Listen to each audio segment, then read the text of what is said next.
First, greetings from Kyiv, the capital of Ukraine. My name is Victor Huso, and this is the channel Victor Huso, Entomologist, beekeeper Ukraine.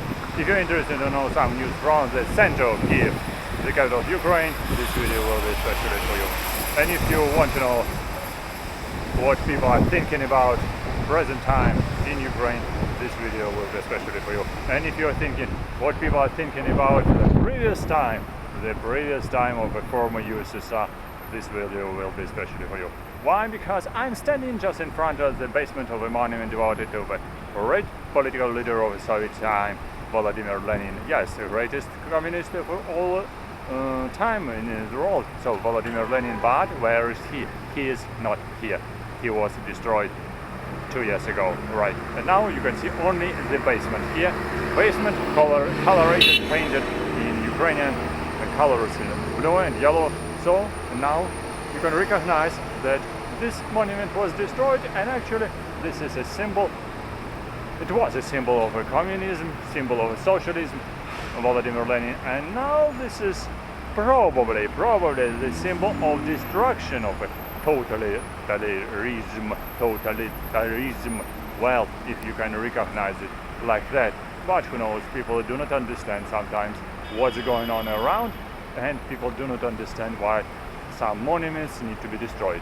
Probably this is useful for some people, and it's very much surprising and unusual for other people. Maybe in other cultures, in other civilizations, in other countries, monuments were just existing for centuries, but in some hot spots of history, in hot spots in some countries, monuments were just symbols of something unusual, something unpleasant, and they should be destroyed. And that's why, for instance, in the former USSR, many monuments of a great political leader, Stalin, were destroyed after 60s, after changes in political system in the former USSR. But nevertheless, in some places there are monuments of Stalin as well, and they're existing now and gradually were built and renewed somewhere. But nevertheless, you see some buildings, some monuments were changed. And I will be walking along here, along this boulevard of Taras Shevchenko. This is boulevard name in the honor of a great Ukrainian poet, Taras Shevchenko. So there are here some poplars. This is actually today +10, warm, so easy to go along the street, and by this still it's going to be rain. And I want to tell you just a few words as I promised about the former USSR. Well, what was a bad time, good time in the former USSR, when this monument with Vladimir Lenin was a greatest symbol. Yes, there were some positive and some negative things in the former USSR. Positive things, well, you will say, should they be? Right, many people were saying that in the former USSR all prices were very cheap, so this was a great positive thing. But the negative thing was that salary was very cheap as well. But nevertheless, the positive stuff was that the people were using their cheap salary and cheap prices, and they were living for not pretty well, but with a decent salary well. Because the second advantage that people had in the Soviet time, people had some flats.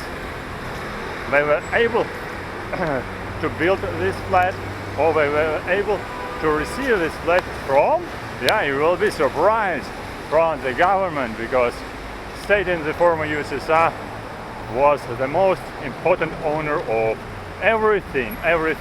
That's why people in governmental offices, they received these apartments like that here for free. But now, for instance, here, this is a very prestigious hotel, prestigious palace, prestige hotel, Premier Palace Hotel.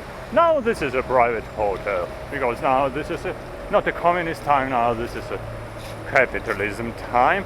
That's why most of hotels became private property of very rich people. And some people now very rich, and others were going to be poor. So this is next negative thing which did not exist in the Soviet Union people were not so much separated for poor and for rich.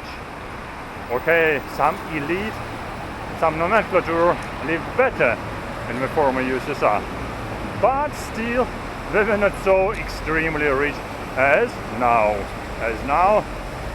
And by the way, and this time not everything was able to buy for money, because what I wanted to say, how it was not possible to buy everything for money.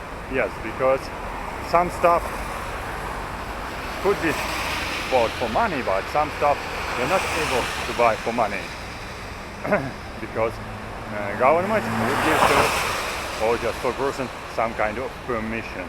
But at the present time, everything could be bought for money. Everything. This is not surprising. Everything could be bought for money because this is a capitalism. Even the pride and honor can be bought for money. Yeah, because sometimes there was ideology of communism and ideology of Lenin, but at the present time there is no ideology. You will be surprised, but now at the present time is the capitalist time. The main ideology, this is ideology of money, so this is ideology of capitalism. And this idea is just growing, and majority of people, they have just only one very important, how to say, very important destination to earn the money. They earn money because this is only the idea how to earn money. But for others, that's not possible. That's not possible because people are very limited in their resources, people are very limited in their opportunities, so they could not buy everything, they could not buy even food for their very cheap salaries now in capitalism time. Of course, you know, maybe from economical books that peculiarity of capitalism is to pay for workers cheap price. Cheap price? What means cheap price and why? Because in some countries, in capitalist countries, salaries are very high. Well, that's a very good idea. But nevertheless, if you remember, that capitalism is developing for centuries already. And in some countries, capitalism developed for several centuries, by the way. So, but in the beginning of capitalism, the salaries were very cheap. So now, there is in the former USSR, there is just very wild type of capitalism. Wild type, that's meaning very cheap salary. This is a peculiarity of the first stage of capitalism, when people, workers, must receive, and they are receiving only very cheap salary. But some others, owners, they can buy this type of cars, very expensive, they can enjoy themselves. So you can see how do they live all around.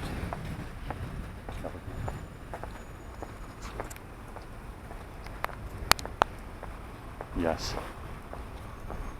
And here I'm just walking along Shevchenko Boulevard, and here this is a building which actually a very interesting place because this is a museum devoted to Taras Shevchenko, great Ukrainian poet Taras Shevchenko.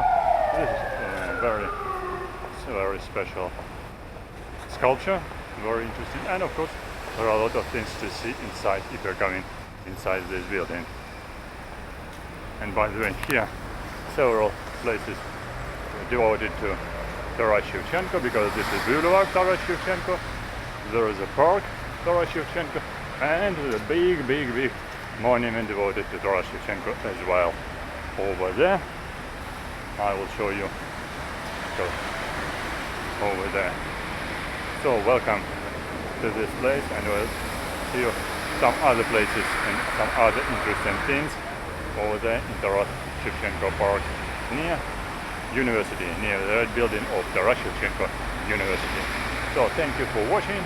I hope something was interesting, surprising, unusual for you, and I hope so you will subscribe to on my channel, or press likes or write your comments. and you will see more interesting, maybe surprising, unusual stories from Kiev, the capital of Ukraine. Good luck and see you soon, and ask your questions. I'm Victor Kursov, and this is the channel Victor Kursov, Entomologist, beekeeper Ukraine. I hope something was interesting for you. So welcome to Ukraine. Welcome to Kiev, the capital of Ukraine. Bye bye.